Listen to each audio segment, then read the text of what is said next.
20 төргийн үзэгчтэй даваа гарагийн үжиж бүр үзэгч та бүхэнд хүрдэг нүүдэл шийдэл хилцүүлгийн ээлж дугаар үзэгч та бүхэнд хүргэдэг бэлэн болоод байна. Энэ 7 хоногт бид бүхэн мэргэжил сонголт ба дээд боловсролын сонголтууд сэдвийг Монгол орон даяар төгсөж байгаа мянган төгсөгчд болон эцэг эхчүүдтэй зориулан хүргэхээр бэлдлээ. За зочдоо танилцуулахаас өмнө яагаад энэ сэдвийг сонгосон талаар бяцхан сурвалжлага үздэцгээе. Сурагчид мэргэжлээ хэрхэн сонгох талаар төдийлөн мэдлэггүй байдаг бөгөөд ажлын байрны эрэлт нийлүүлэлт, ирээдүйн мэргэжлийн чиг хандлага, нийгэм, зах зээл зэрэг мэргэжил сонголтод нөлөөтэй хүчин зүйлсийг төдийлөн судалдаггүй гэж мэргэжилтнүүд үзэж байна. Харин үүний оронд гэр бүл, аав ээжийнхээ заавраар үе тэнгийнхний дунд гоё гэж яригддаг нөлөөгөөр эсвэл интернет хайлтын үр дүнг өөрийн мэргэжил сонголтод хамаатуулан үзэх нь элбэг байдаг байна. Би болохоор Эхлэн модогч гэдэг мэргэжлээ сонгосон. Энд нь болохоор манай аав хоёр аягүй их нөлөөсөн л доо. Ер нь би аягүй их мэргэжлэлээр эргэлзэж байсан ч гэсэн манай аав хоёр өөрийнхөө мэргэжлийг аягүй зөвлөж хэлж гисэн. Ямар давуу талтай гэдгийг хэлж гисэн. Тодорхой хэмжээний ийм мэргэжлийн одоогоор бол ийм мэргэжил нь хэрэгцээтэй байгаа, ийм мэргэжил нь их байгаа, хүмүүс ийм мэргэжлээр явж байгаа гэдэг нэг тиймэрхүү чиг хандлага байна. Нөгөө хүүхдүүдийг хараад одоо өөрсдийнхөө сонирхлын дагуу ингээд нөгөө мэргэжлээ одоо сонгохгүй тэр нөгөө заавал хүүхдүүд ингээд яэс бэлтгэл ингээд амар улаараал дээрэл яг тэрнийхэн дагуу ингээд дагалдан байсан одоо зарим хүүхдүүд нь явж яэс мишээ тийм бэлтгэл одоо улаараал зарим бүр юугаач мэдгүй одоо инженерээр явах хүүхдтэй л гэхэд одоо хими одоо яэсийн одоо нөгөө бэлдэж ахч гэх юм уу тиймэрхүү жишээнүүд одоо ажиглагдаж байгаа.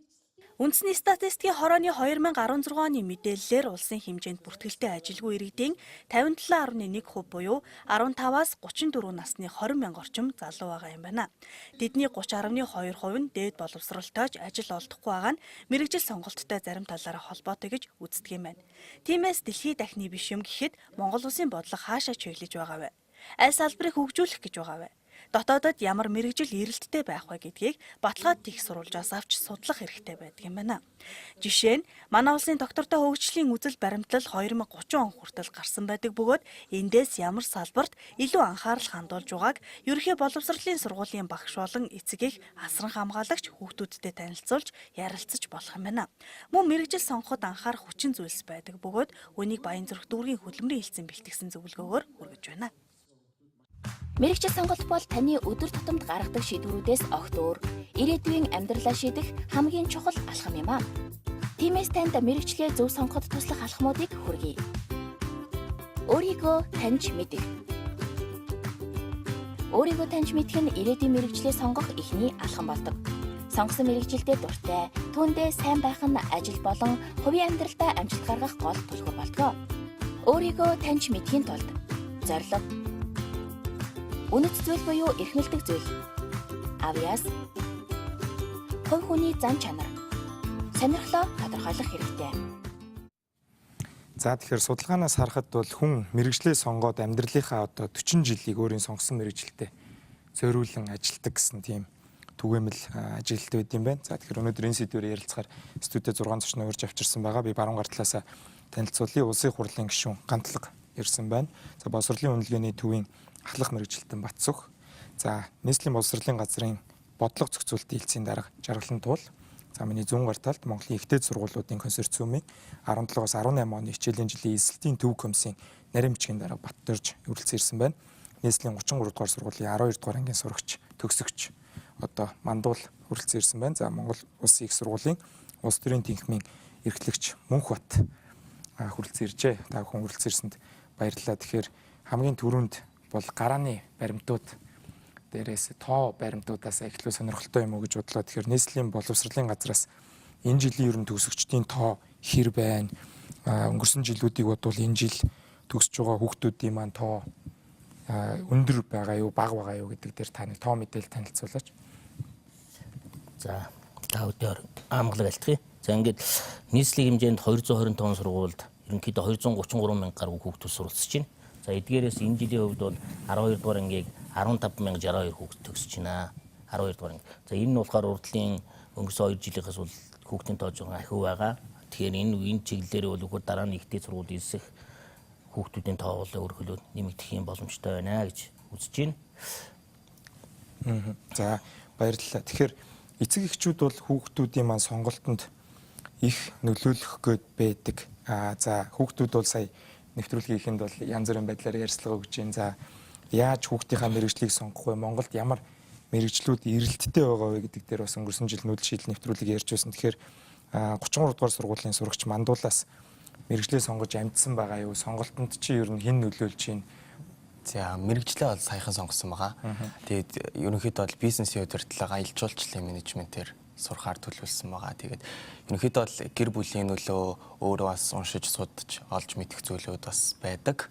Тэрэн дээрээс ер нь хамгийн эхлээд хүн өөрийгөө таньж байж түүний дараагаар өөрийнхөө авьяас чадвартай үгүйг шийдэж ойлгож мэдж байж мэрэгчлээ сонгох хэрэгтэй юм болов уу?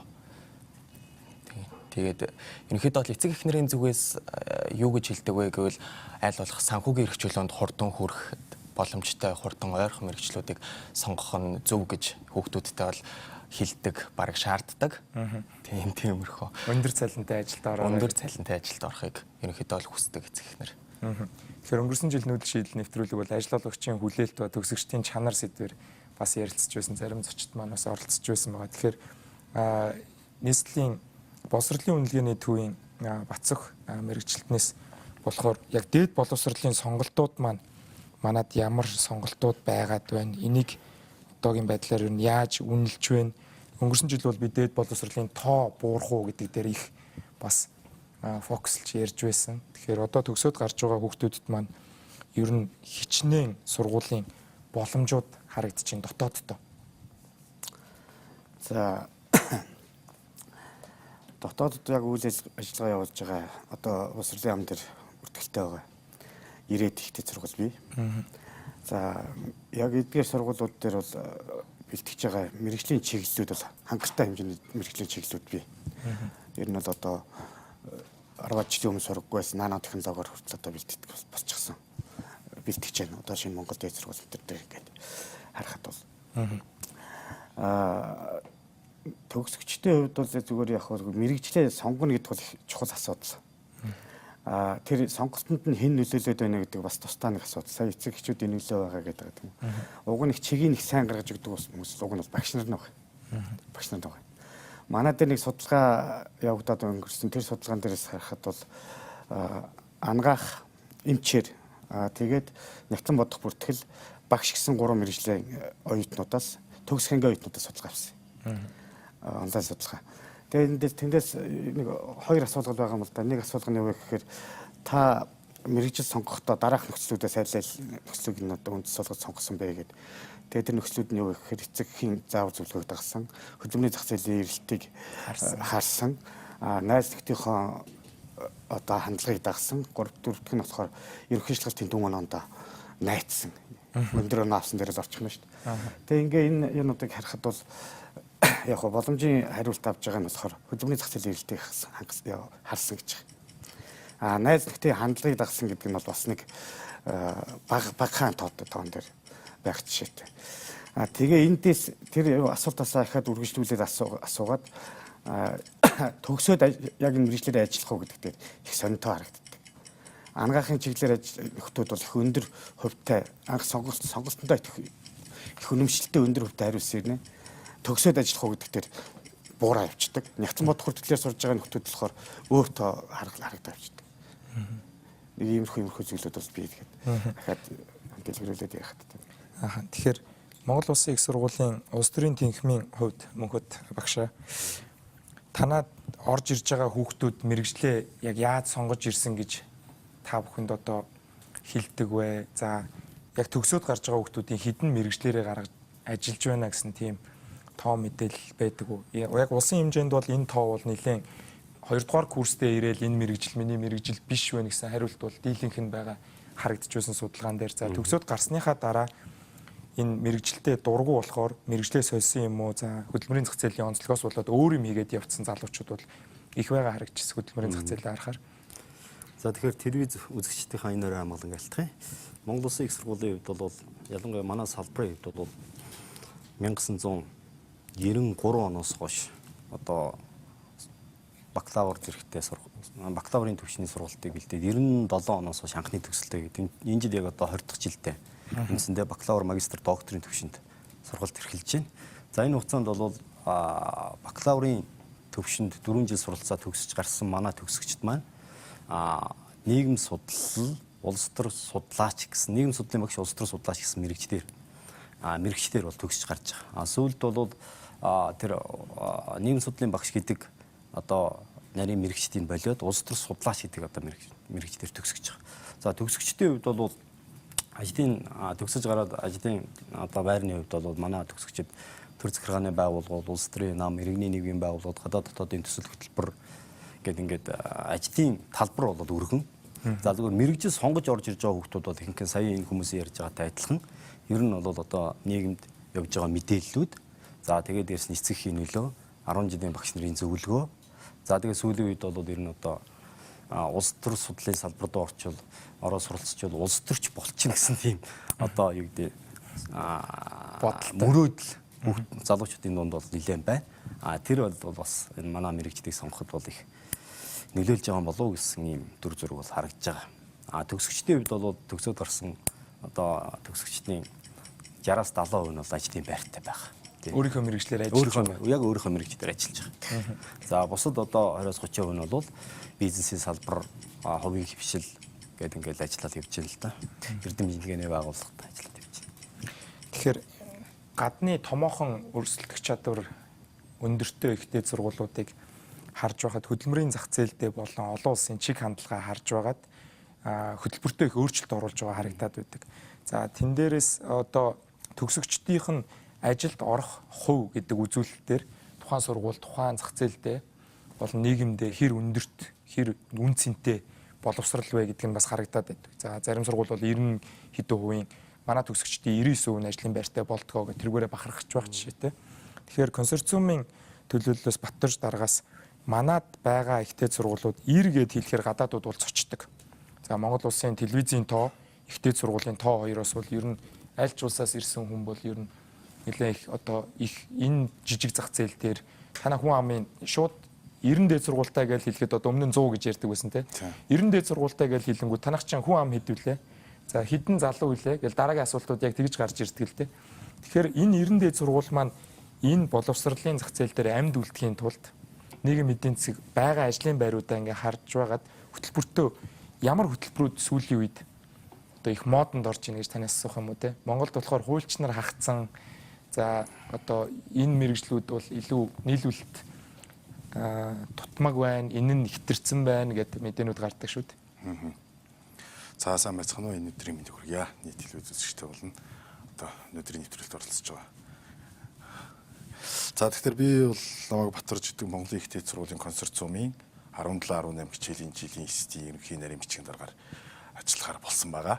За тэгэхээр Монголын ихтэй сургуулийн консорциумд бол энэ бол одоо түрүүн бол хэлж байгаа л да 90 орчим ихтэй сургууль коллеж байдаг. Үүний аль бие усны гишүүнчлэлтэй 54 ихтэй сургууль коллеж байгаа. За яг идэвхтэй одоо эсэлтийн үйл ажиллагаанд оролцдог бол нэг 49 ихтэй сургууль байж байгаа. За хөтөлбөр мэрэгжлийн хувьд бол одоо сургууль бүхэн л одоо болцоотой бүх хөтөлбөр мэрэгжлийг бол нээдэг, тэрүүгээрээ сургуульд явуулдаг. Тэгэхээр тэрүүгээрээ одоо эсэлт авахын төлөө бол өнөөдөр бол өрсөлдөж байна, уралдаж байна. За тэгэхээр би өөрөө болохоор шинжлэх ухааны технологийн сургуульд сургалтын боловч нарын албанд мэрэгчлэр ажилладаг байхгүй. Тэгэхээр инженер технологийн чиглэлийн хөтөлбөрүүд бол бас их олон болж байна. Маш олон ихтэй сургуулиуд бол энэ чиглэл рүү хөтөлбөрүүдийг нээж сургалтыг явуулж эсэлтийг авч байна. Мэргэжил сонголттой холбоотой бол тэр бол маш том асуудал. Тэр бол маш том асуудал. Таны түрүүн асуусан асуулт болох тэр ямар хөтөлбөр илүү байна, ямар хөтөлбөрөөр хангах байна гэдэг маань бол одоо яг нөгөө хөтөлбөрийн зах зээлтэй л холбоотой. Одоо бол зөвхөн нөгөө дид бүтц хөгжсөн одоо цахилгаан дулаан тий уул уурхай хөнгөн салбарууд дээрээс нь одоо мэдээллийн технологийн салбарууд их мэдлэнгээр бол эдгээр бол эрэлттэй. Тэгшээ бол одоо ерөнхий боловсролын сурагчид маань л их одоо хошуурж байгаа гэсэн төр зураг харагдаж байгаа. За сонирхолтой байна. Тэгэхээр инженер технологи, STEM гэж нэрлэдэг байдаг те. Science, технологи, инженер юу үлээ ийм үсгэн. Тэгэхээр сая Малайзд явж байхад бас улс орнууд яг гаргаж байгаа математикийн шинжлэх ухааны инженерүүдийнхаа тоогоор инновацийн индекс дээр өрсөлдөхийн тулд STEM боловсрол руу одоо хөрөнгө оруулалтаа хаянаа гэдэг чиглэл барьж ажиллаж байл одоо боловсролын яам нь шууд хөтөлбөрүүд зарлах, зарим нэг ихтэй сургуулиудад татаас өгөх гэдэг. Тэгэхээр гантлаг гишүүний хувьд бас сая орон нутгаар явж байгаад ирсэн гэдэг мэдээлэл авлаа. Тэгэхээр мэрэгжил сонголт болон дээд боловсролтой холбоотой ажил хийж яваад ирвэл та тэр ажлаас сонирхуулаач. Орон нутагт хүүхдүүд ер нь бололцоо дээд боловсролын сонголтууд хангалттай байна гэж юу хангалтгүй байна гэж үзэж байна. Ер нь за та бүхэндээ оройн нэмэн төргий. Ер нь би яг энэ дээд боловсрол мэрэгжил сонголттой холбоотой би эхлээд нэг бодлоо хэлье гэж бодож байна л да. Яг гэвэл мэрэгжлээ сонгоно гэдэг бол хүн амьдралаа сонгож. Тэрийг сайн сонгоод зөв сонгож чадах юм бол тэр хүн ирээдүйн маш сайхан амьдралынхаа эхийг бий болгож идэг. Хэрвээ муу тавих юм бол тэр хүн ирээдүйд одоо хөл алдах одоо магадлал бий болж идэг. Тэгэхээр энэ дээр бас нэг хоёр маргаантай юм байна. Мэрэгжлээ зөв сонгоод муу сурцсан байвал хожимоо бол би буруу мэрэгжил сонгосон гэж нэг үзэх.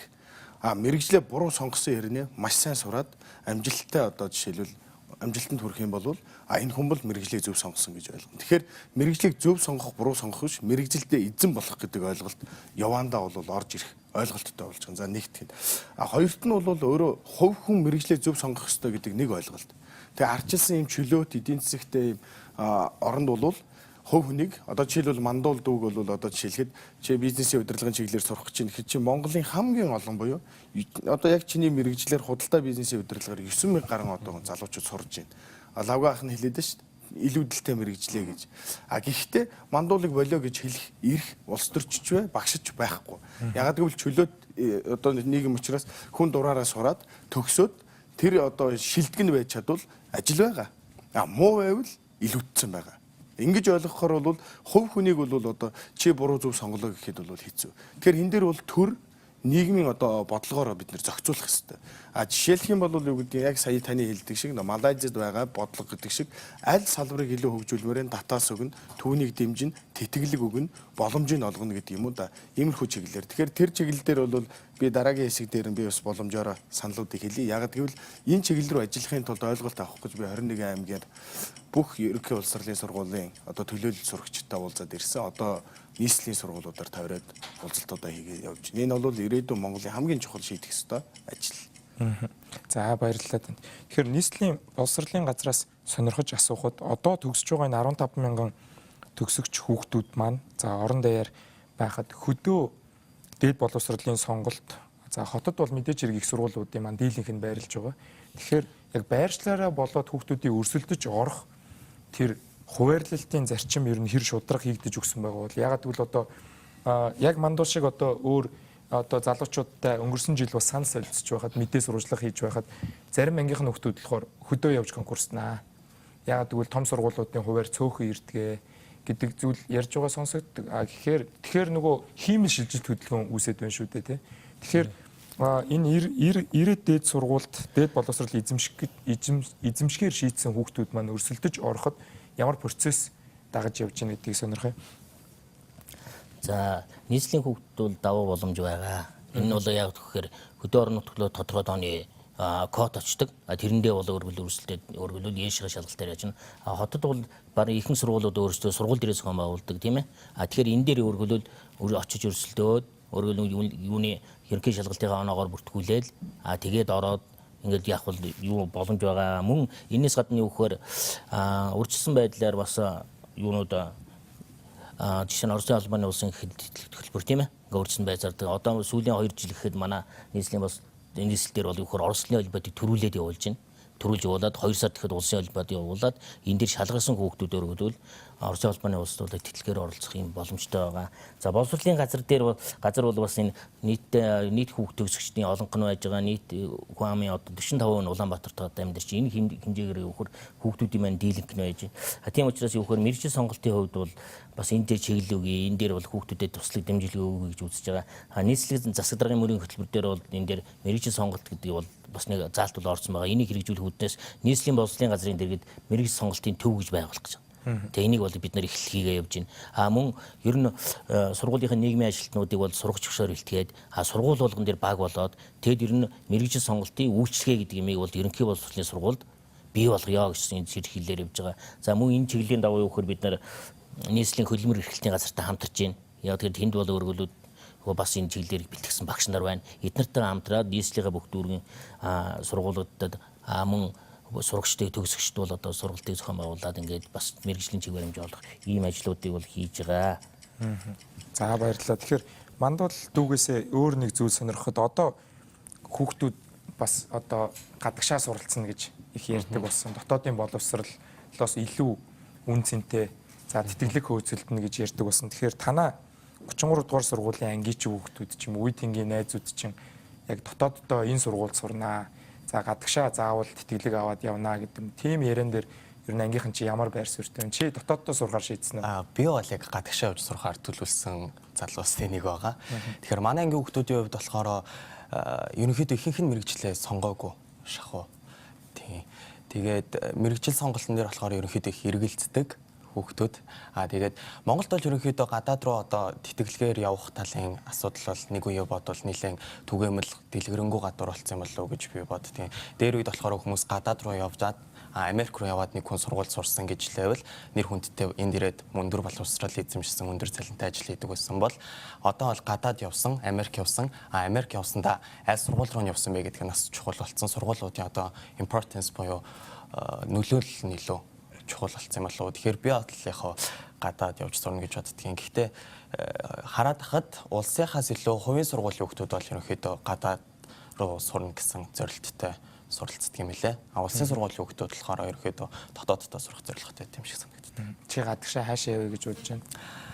Америк руу сургуулиар нь бол товлцсон байгаа.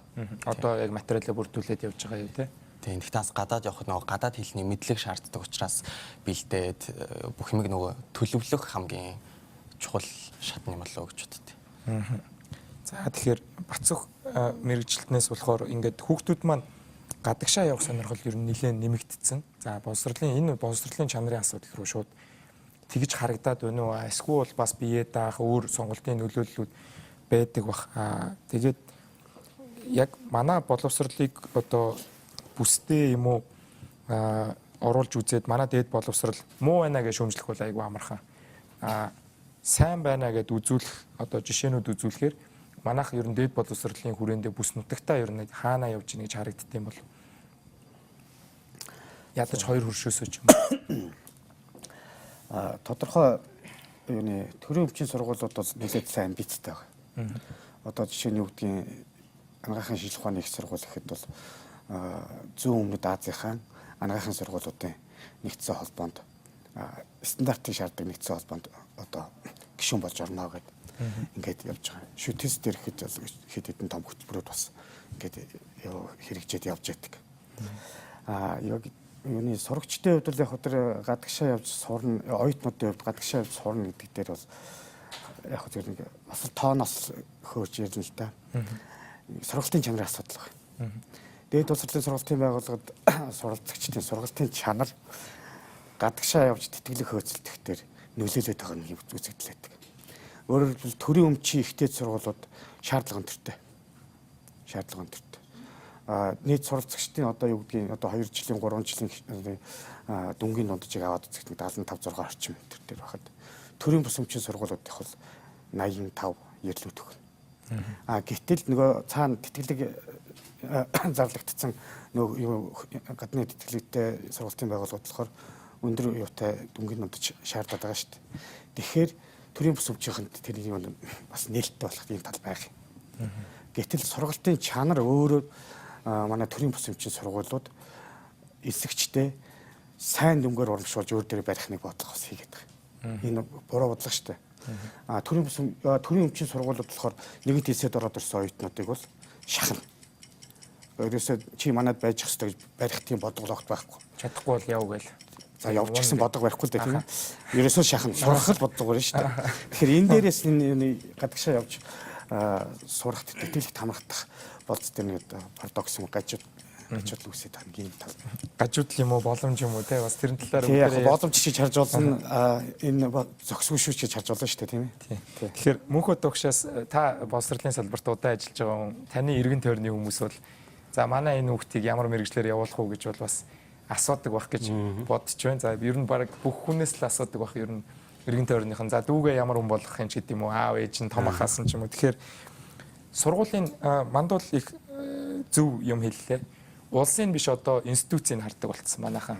Чи Харвард явж байгаа мó? За Хайрац гэдэг сургууль те. Одоо жижиг сургууль руу явж байгаа мó? Тэрэн шиг Монголд одоо төгсөөд гарч байгаа хүүхдүүдэд юм уу дараагийн төгсөгч нарт та сургуулийн нэр үндийг хар гэж зөвлөх үү? Эсвэл хөтөлбөрийг хар гэх үү? Одоо манайд бол янз бүрийн сайн хөтөлбөрүүд одоо Бацөх мэрэгчлэлтний хэлснээр манайд бол одоо гадны том сургуулиуд бүр Ivy League-ийн буюу хамгийн дэлхийн топ сургуулиудтай зарим нэг хөтөлбөр эхэлсэн явж байна шүү дээ.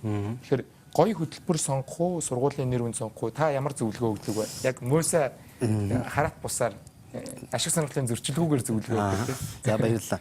Тэгэхээр түрүүн яг мэрэгжил сонголттой холбоотой ер нь мэрэгжил сонгоно гэдэг бол шинжлэх ухааны үндсэлтэй тийм зүйл байгаа юм л та.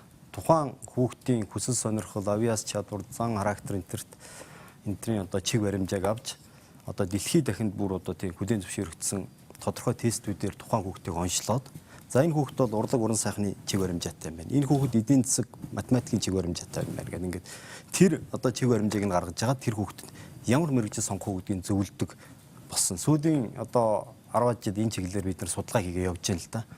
Тэгээ саяхан 2016 оны 6 сарын 24-ний өдөр боловсролын сайд хөдөлмөрийн сайдын хамтарсан тушаал гараад Монгол улсад ажил мэргэжлийн чиг баримжааг хөгжүүлэх тийм хамтарсан чиглэл баталсан юм. За мөн Монгол улсын доктортой хөгжлийн үзэл баримтлал 2030 гээд бичиг баримт байгаа.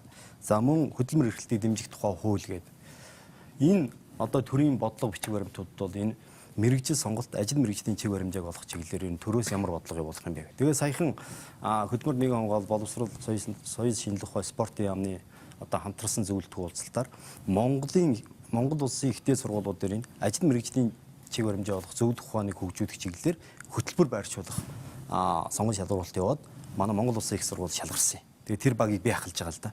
Тэгээд тэр баг бол Германы хөтөлбөрийн агентлагийн Манхаймын их сургуультай хамтарсан ажил мэргэжлийн зөвлөх ухаан хөтөлбөрөөр ажил мэргэжлийн зөвлөгч бэлтгэх зүгээр 5-6 оны чиглүүлэх сургалт биш, хоногийн чиглүүлэх сургалт биш, 1 жилийн хугацаатай дигри олгодог тийм хөтөлбөр нээжилт.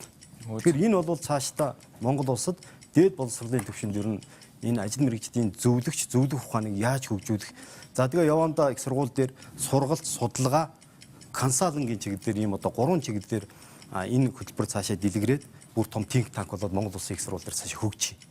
За энэ дээр бол Германы хамтын ажиллагааны байгууллага бол биднэрт дэмжлэг үзүүлээд ингээд хөтөлбөрүүд хийгдээд явж байна. Тэгээд энийг цаг дууссан учраас үргэлжлүүлээд бас ярих боломж олдох байна. Маш сонирхолтой хөтөлбөр эхэлж байгаа юм байна. Тэгэхээр өнгөрсөн жил нэвтрүүлгийн ихэнд дурдсан өнгөрсөн жил бид бүхэн ажил олгогчийн хүлээлт болон төгсөгчдийн одоо хүсэл маань нийлж байна уу гэдэг ерөнхий сэдвээр бас хилцүүлэг хийжсэн. Тэн дээр тэр хилцүүлэг дээр явсан онцлог бичлэлүүдийг одоо бүгдээрээ нэг эргэн санацгаая.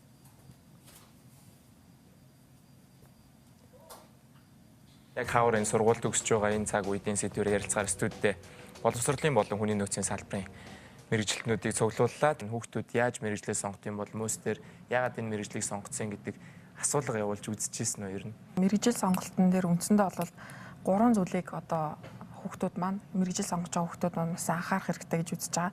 Нэгдүгээрт нь юу гэхээр би яг юу хүсэж байгаа юм бэ? Өөрөөр хэлбэл энэ миний яг зорилго тэмүүлэлтэд нийцэх зүйл үгүй юу гэдгээ нэгдүгээрт бодох. Хоёрдугаарт би яг чаддгийм уу? Над тийм авьяас чадвар байгаа мó? Би ер нь яг юу чаддаг хүн бэ? Дараагийнх нь юу гэхээр нөгөө нийгмийн хүлээлт буюу нийгэмд ямар одоо ажлын байр хэрэгтэй байгаа вэ гэдэг энэ 3 зүйлийг одоо тулгын 3 чулуугаа бодож ий сонгох. Ерөнхий боловсролын сургууль дээр хүүхдүүдэд хүссэн зөвлөгөөг нь өгөх тийм оронтой нөөц бололцоо байдаг уу? За ялангуяа энэ төгсөгчдийн мэрэгжлийн сонгох тал дээр бол онцгой анхаардаг л да. Өөрөөр хэлбэл энэ урсгалаараа яваад идэв байхгүй. Хүүхдүүд сонирхгүй ээж аав нь ерөөсөө ажидсан шүү дээ. Тэгээд яг ингээл юм байхгүй. Тодорхой хэмжээгээр суралцагчдаас асууж ингэж үздэг юм байгаа л да. Тэг ингээ асуухаар бол бараг 80 орчим хувь нь одоо өөрийн найз нөхөд бол эцэгхийн зөвлөгөөгөөр одоо манай сургуулийг одоо мэдэж сонсож ингэж орж ирсэн юм байдгийг. Одоо ихтэй сургууль, коллеж, мэрэгжил сургалт хөтөлбөрийн төвүүдийг төгсөд гарч байгаа одоо нөөцтөр одоо ажил хүчний нөөцтөр бол судалгаа хийдэг. Жолооч гэдэг мэрэгжил байсан шүү дээ. Одоо хүн бүхэн л одоо өөрсдийнхөө унаа тэргээ барай явж байна. Тэгэхээр юм одоо нийгмийн одоо хөдөлмөрийн зах зээлийн хэрэгцээ бол байнга хувьсан өөрчлөгдөж идэг. Тэр бүгдийг бас тэр бүгднэр чих тавьж ийж бас одоо сонголтоо гаргахдаа мэдлэг дээр тулгуурласан шийдвэр гаргах нь бас зүйл болж байгаа юм л да. Ер нь Монгол хүмүүс ямар одоо мэрэгжлийн чиг баримжааг илүү их сонирхож байна вэ гэдэг. За ерөнхийдөө бол дэлхийд дээр бол нэг 6500 орчим мэрэгжил болон мэрэгжлийн салбарууд бол байдаг юм билээ мэрэгчлүүд. Тэгээд энэ дундаас яах вэ гэхээр бүтцжүүлээд ер нь бол нийтээ нэг 5 мэрэгжлийн салбар байгаа. Хүн хүнтэйгээ ажилдаг, хүн техниктэй ажилдаг, хүн байгальтай ажилдаг, хүн тэмдэгтэй ажилдаг, хүн уран сайхантай ажилдаг гэдэг. Эндээс бол Монгол хүмүүсийн хувьд бол илүү хүн хүнтэйгээ ажилдаг, хүн техниктэй ажилдаг энэ салбарыг сонгох байдал илүү өндөр хувьтай гэсэн үг. Давц замын барилга, бага ангийн багш тий. Одоо геолог, гидрогеолог гэдэг. Одоо тий. 12 дугаар ингээ ганц анги бийл дээ. Би өнгөрсөн жил энэ 31 дэх сургууль дээр ирсэн. Тэгээ яг ганц анги байгаа юм чинь бас энэ ангийг бас сайн төгсөгчөө гэл одоо их л 9 сараас ахвал маш их ажиллалаа л та. Тэгэл одоо яг ямар зорилготой байна, ямар сургуульд ормоор юм гэхээр ерөөсөө сонголт байхгүй. Ингээд яваал гэдэг тэгэл ээж автагаа жирдүү тэгсээр байгаа л ер нь дийлгэн ярьж байгаа шүү дээ. Дотор нь бас өөр хүмүүс байгаа. Нэг иймэрхүү хандлага байна да. Гадаад хэлтэй тэр дотор англи хэлтэй улсууд бол хаана ерөнхийдөө миний нүдээр харахад бол хөдөлмөрийн зах зээл дээр борлогдож байгаа шүү нэ. Мэргэжил сонголтын өмнө хичээл сонголт гэж хэлж байгаа ерөнхийдөө тохиолдолд тулд. Тэгээ хичээл сонголтын байдлыг харахад бол ер нь бол одоо нийт юуны шалгуулагчтай одоо за энэ жил нэг 20 мянган үг төгснө гэхэд бол түүний нэг 10-аад хувь нь л 2 хичээл сонгож байгаа. 2 хичээл сонгож байна гэдэг чинь мэргэжил сонголтоо төгс хийцэн байна гэсэн үг. Мэргэжил сонголтын дээр гараад байгаа энэ алдаа буюу энэ хүлээлтийн зөрүүг үүсгэж байгаа алдаа бом эрдэнэ менежерээс асуухад энэ боловсролын системдээ байна уу эсвэл орондооны гачигдал одоо энэ сайн хөтөлбөр байхгүй хөх байна уу?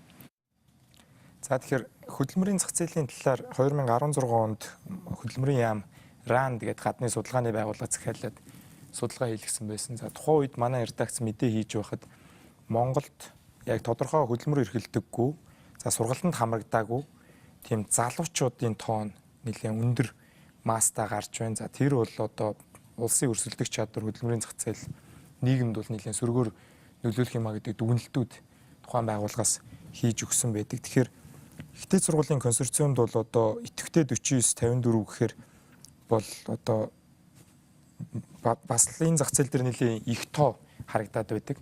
Харагдаад санагдаж байна л да. Яг шинжлэх ухааны үндэслэлтэй тоон хэд байх ёстой бол мэдэхгүй байна. Зах зээлийн багтаамжаараа. Тэгэхээр одоо яамнаас ч юм уу төрөөс энэ тоог шууд хатуугаар бууруулах бодлого юм уу стандартын ингээд өндөрсгөөд явхаар хоорондоо нийлээд илүү сайн факультеттэй сайжруулад гэдэг юм уу тэгж явагдаж байгаа процесс харагдаж байна уу? Таны ажиглалтаар. За энэ тоо цөөрөх, тэгснээрээ дээд боловсрол сайжрах гэдэг зам руу явж гин үү эсвэл за ерөнхийдөө бол 2014 онд бол дээд боловсролын шинжилэл гэж маш том шинжилгээг хийж гисэн байгаа. Боловсрол соёлын шинжилгээ ухааны яамнаас. Тэндээс бол ерөнхийдөө наривчсан чиглэлээр 800 орчим мэргэжил байсан. Тэр өнөөдрийн байдлаар бол 180 орчим хөтөлбөр болсон байна. Монгол улсын хэмжээнд. Бус Монгол улсын хэмжээнд хичнээн ихтэй сургууль үйл ажиллагаа явуулжсэн. Өнөөдөр бол маш цөөрсөн байна. Өөрөлдвөл 100 дотор багтаж орж ирсэн байна. Үүнээс бол одоо консорциум гэдэг нь байгууллага маань бол энэ 54 сургууль тийм ээ жигд ирэх ашигтайгаар одоо цаг хугацаа хэмнэх санхүү зардлыг багасгах тийм үднээс өөрөлдвөл саналаа бодлоо нэгтгээд баг байгуулад 21 аймагт бол одоо элсдийнхээ үйл ажиллагааг явуулдаг. Гэсэн үндсэнд хамгийн гол чухал үндсэн үйл ажиллагаа бол элсэлтүү тий. Тэгээд яг цаана бол үйл ажиллагааны чиглэлүүд зөндөө байгаа л да. Би бол энэ жил бол консорциум нарийн бичгийн дарга хийхээр ингээд томилогдсон юм байна. Тэнд бол төв зөв комисс гэж байгаа, салбар комисс гэж байгаа. Тэгэхээр энэ тоог бол одоо шууд багасгана гэдэг бол тэр бол одоо төрийн захиргааны төв байгууллагаас барих бодлого. Дээд бүрсэн шинжилгээний хүрээнд ихтэй сургуулиуд хоорондоо хамтарч хөтөлбөрийг боловсруулж болдог болсон баг. Өөрөөр хэлбэл хөдөө аж ахуйн их сургууль, Монгол Улсын их сургууль. Идэр дээд сургууль, Ангаахын их сургууль. Итүүгийн сургууль, Ангаахын одоо шинжлэх ухааны үндэсний сургуультай хамтарч хоёр дээр нэм хоёр хөтөлбөрүүдийг бол боловсруулж эхэлж байгаа. Энэ бол бас ихтэй сургуулиудын одоо хамтын ажиллагааны чиглэл бол өшөө нэгтэрч байгааг бол харуулж байгаа. Хуучин бол ингээл тус тусдаа ингээл явдаг байсан. За тэгэхээр гантлаг гишүүнээс бол та оюутан залуустай бол их өөр ажилдаг байсан. Оюутны байгууллагад байсан. Тэгээ сая бас сурагч хүүхдүүдтэй бол 21 аймгаар яваад ирсэн гэхээр баг энэ дунд байгаа хүмүүсээс хамгийн их мэдээлэлтэй нь тухайн хүүхдүүд юу хүсээд байна гэдгээ бас саналаа дамжуулсан баг гэж бодож байна. Тэгэхээр дээд боловсролтой ер нь Монгол хүүхдүүд хэр сэтгэл ханамжтай байна. Эсвэл бас ингээл гадагшаад итгэлэг өөр боломжуудыг ирж хайсан саналуудыг хэлж гинүү. Бид нар бас нэг юм их сайн ойлгох хэрэгтэй юм. Мэргэжлээ сонгоно гэдгийн өртөл болоод 12 жил ерөнхий боловсролын сургуульд сурж байгаа. Энийг маш олон багш нар хүүхдийг онц сургах гэж ойлгоод байгаа байхгүй. Мэдлэгтэй болох гэж ойлгоод байгаа байхгүй. Үгүй энэ бол хүүхдийг 18 нас хүртэл нь өөрийнхөө давуу болон сул чаддаггүй зүйлээ олж мэдээд сонирхдаг салбараа олж ойлгоод тэгээд тэрэндээ өөрийгөө одоо бэлтгэхэд бэлэн болцсон хүүхэн бол 12 жилийн сургуулаа төгсөж байгаа. Тэгээд тэр нөхөр бол одоо яг ихэр одоо хаашаа явахаа мэдсэн нарийн мэргэжлээ сонгоход бэлэн болж.